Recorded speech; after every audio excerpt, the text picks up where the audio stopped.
ఓం నమ శివాయ. కార్తీక పురాణము 9వ అధ్యాయము. యమదూత సంభాషణము. విష్ణుదూతోక్తి ఆజామిలుని విముక్తి. విష్ణుదూతలు అడిగిరి, ఓ యమదూతలారా, మీ ప్రభువు మీతో చెప్పిన మాటలేమిటి? మీ యమదండనకు ఎవ్వడు తగినవాడు? పుణ్యమనగా ఏమి, పాతకమనగా ఏమి? ఈ విషయములన్నింటినీ మాకు చెప్పుడు.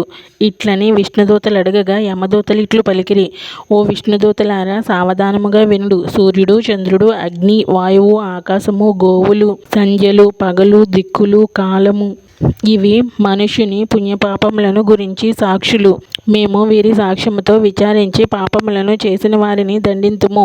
వేద మార్గమును వదిలి ఇచ్చానుసారముగా తిరుగుచు, వేద శాస్త్రములను దూషించుచు, సాధు బహిష్కృతుడనైన వానిని మేము దండింతుము. బ్రాహ్మణుని, గురువును, రోగిని పాదముల చేత తన్నువాడును, తల్లిదండ్రులతో కలహించువాడును అయిన వారిని మేము దండింతుము. నిత్యము అబద్ధమాడుచు, జంతువులను చంపుచు, కులాచారమును వదిలిన వారిని మేము దండింతుము. ఇచ్చిన సొమ్మును తిరిగి తీసుకున్న వానిని, డాంబికుని, దయాశాంతులు లేని వారిని, పాపకర్మలందు ఆసక్తులైన వారిని మేము దండింతుము. పరుని భార్యతో క్రీడించు వానిని, ద్రవ్యమును గ్రహించి సాక్ష్యమును చెప్పువానిని మేము దండింతుము. నేను దాతనని చెప్పుకొని వానిని, మిత్రద్రోహిని, ఉపకారమును మరచిన వానిని, అపకారమును చేయువానిని మేము దండింతుము. వివాహమును చేర్చువారిని, ఇతరుల సంపత్తులను చూచి అసూయపడువాడిని మేము దండింతుము. పరుల సంతానమును చూసి దుఃఖించు వానిని, కన్యాశుల్కముల చేత జీవించు వాని అయిన వడ్డీతో జీవించు వానిని మేము దండింతుము. చెరువును, నూతిని, చిన్న కాలువను నిర్మించు, వ్యాపారమును మార్పించు వానిని, నిర్మితములైన వాటిని చెరచు వానిని మేము దండింతుము. మోహము చేత మాతాపితరులను, శ్రాద్ధమును విడిచిన వానిని, నిత్యకర్మలను వదిలిన వానిని మేము దండింతుము. పరపాక పరిత్యాగిని, పరపాకరతుని, పితృశేషాన్నమును భుజించు వానిని మేము దండింతుము. పరపాక పరిత్యాగి అనగా తాను వండిన అన్నములో ఇతరులకు ఎంతమాత్రమును పెట్టక తానే అంతయు భుజించువాడు. పితృశేషాన్న భోక్తమనగా శ్రాద్ధభోక్తులు భుజించిన తరువాత మిగిలిన అన్నమును భుజించువాడు. ఇతరుడు దానము చేయు సమయాన ఇవ్వవద్దు అని పలుకువానిని, యాచించిన బ్రాహ్మణునకివ్వని వానిని, తన్ను శరణుజొచ్చిన వానిని చంపు వానిని మేము దండింతుము.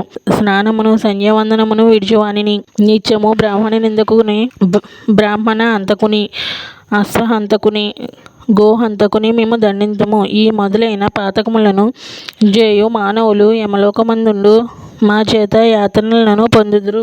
ఈ ఆజామిలుడు బ్రాహ్మణుని వంశమందు జన్మించి దాసీ సంఘలోలుడై పుట్టినది మొదలు చచ్చు వరకు పాపములను చేసినాడు. ఇతనిచే చేయబడిన పాపములకు మితి లేదు.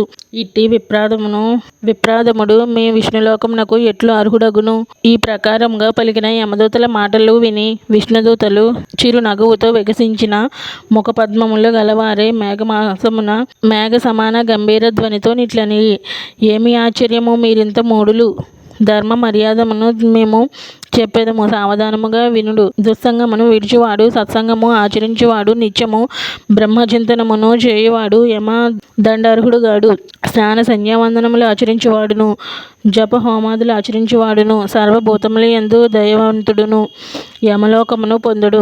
సత్యవంతుడై, అసూయ దోషరహితుడై, జపాగ్నిహోత్రములను చేయుచు కర్మల ఫలములను బ్రహ్మయందుంచిన వాడు యమదండార్హుడుగాడు. కర్తృభోక్తృత్వాదులను సగుణ పరమేశ్వరుని యందు స్థాపించి ఈశ్వరార్పణ బుద్ధితో కర్మలను ఆచరించుటచే తాత్పర్యముగా గలవాడు యమ మందిరానికి వెళ్ళడు. అన్నదానమాచరించువాడును, జలదాతయు, గోదానకర్తయు, ఉషోత్సర్గకర్తయు యమలోకమును పొందడు. ఉరుషోత్సర్గము అనగా ఆబోతును అచ్చుపోసి వదులుట. విద్యను గోరిన వారికి విద్యాదానమాచరించువాడును, పరోపకార మందాసక్తి గలవాడును యమలోకమును పొందడు. హరిని పూజించువాడును, హరినామము జపించువాడును, వివాహములను ఉపనయనములను చేయువాడును యమలోకమును పొందడు. మార్గమధ్యమందు మండపములు కట్టించువాడును, క్రీడాస్థానములను కట్టించువాడును, దిక్కులేని శవమునకు మంత్ర సంస్కారమును చేయువాడును యమలోకమును పొందడు. నిత్యము సాలగ్రామార్చనమాచరించి ఆ తీర్థమును పానము చేసి దానికి వందనమాచరించువాడు యమలోకమును పొందడు. తులసి కాష్టమాలికను మెడయందు ధరించి హరిని పూజించువాడును, సాలగ్రామమును పూజించువాడును యమలోకమును పొందడు. భాగవతమును వ్రాసి గృహమందుంచుకొన్నను యమలోకమును పొందడు. సూర్యుడు మేషతుల మకర సంక్రాంతుల యందుండగా ప్రాతః స్నానమాచరించి వారు యమలోకమును పొందరు. రుద్రాక్ష మాలికను ధరించి జపదాన హోమాదులను ఆచరించువాడు యమలోకమును పొందడు.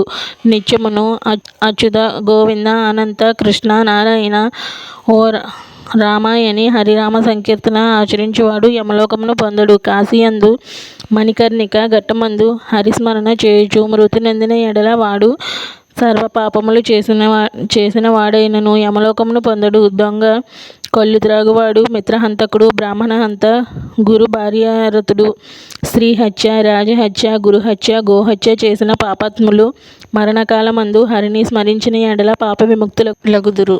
మహిమను తెలుసుకొని గాని తెలియక గాని మరణకాలమున హరినామ సంకీర్తన గావించిన వారు పాపాత్ములైనను ముక్తులగుదురు. పడినప్పుడును, తొట్రుపాటు పొందినప్పుడును, కొట్టబడినప్పుడును, జ్వరాదుల చేత పీడింపబడినప్పుడును, సప్తవ్యసనముల చేత పీడింపబడినప్పుడును, వశము కానప్పుడును హరి అని అన్న ఎడల యమదూతను పొందడు. అనేక జన్మలలో సంపాదించబడి ప్రాయశ్చిత్తములు లేక కొండవలె పెరిగి ఉన్న పాపములన్నీ భూమియందు గాని స్వర్గమందు గాని హరినామ సంకీర్తనము చేత నశించును.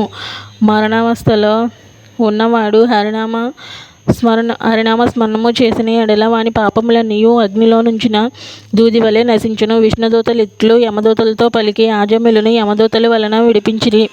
తరువాత ఆజమ్యులుడు విష్ణుదూతలకు నమస్కారము చేసి మీ దర్శనము వలన తరించితినెను. తరువాత విష్ణుదూతలు వైకుంఠమునకు పోయిరి. తరువాత ఆజమ్యులుడు యమదూత విష్ణుదూతల సంవాదమును విని ఆశ్చర్యపడి అయ్యో ఎంత కష్టమాయెను, ఆత్మహితం చేసుకొనలేకపోతిని గదా, చీచి నా బ్రతుకు సజ్జన నిందితమాయెను గదా, పతివ్రత అయిన భార్యను వదిలివేసి కళ్ళు త్రాగేడు ఈ దాసీ భార్యను స్వీకరించితిని గదా, వృద్ధులు నాకంటే వేరే దిక్కులేని వారును పుణ్యాత్ములైన మాతాపితరులను నీచుడనై విడిచితిని గదా, అయ్యో ఎంత కష్టము, ధర్మమును చెర్చువారు కాముకులు నిరంతరం అనుభవించెడి నరకమందిప్పుడు నేను నిశ్చయముగా పడెడి వాడెను. ఇదేమి ఆశ్చర్యము, ఇది స్వప్నమా, ఆ నల్ల కత్తులను ధరించిన యమభటులెట్లు పోయిరి, నేను పూర్వజన్మమందు పుణ్యమాచరించిన వాడను, ఇది నిజము. అట్లుగానిచో దాసీపతినైన నాకు మరణకాలమందు హరిస్మృతి ఎట్లు కలుగును, నా జిహ్వ హరినామమును ఎట్లు గ్రహించును, పాపాత్ముడనైన నేనెక్కడ, అంత్యకాలమంది స్మృతి ఎక్కడ, సిగ్గు విడిచి బ్రాహ్మణులను చంపి నేనెక్కడ, మంగళకరమైన నారాయణ నామమెక్కడ. ఆజమ్యులుడిట్లు విచారించి నిశ్చలమైన భక్తిని పొంది జితేంద్రుడై కొంతకాలముండి సాయుజ్య ముక్తిని పొందెను. కాబట్టి నారాయణ నామకీర్తన గావించువారు సమస్త పాప విముక్తులై వైకుంఠ లోకము పొందుదురు. ఇందుకు సందేహము లేదు. ఓం నమః శివాయ. కార్తీక పురాణం 9వ అధ్యాయం సమాప్తం.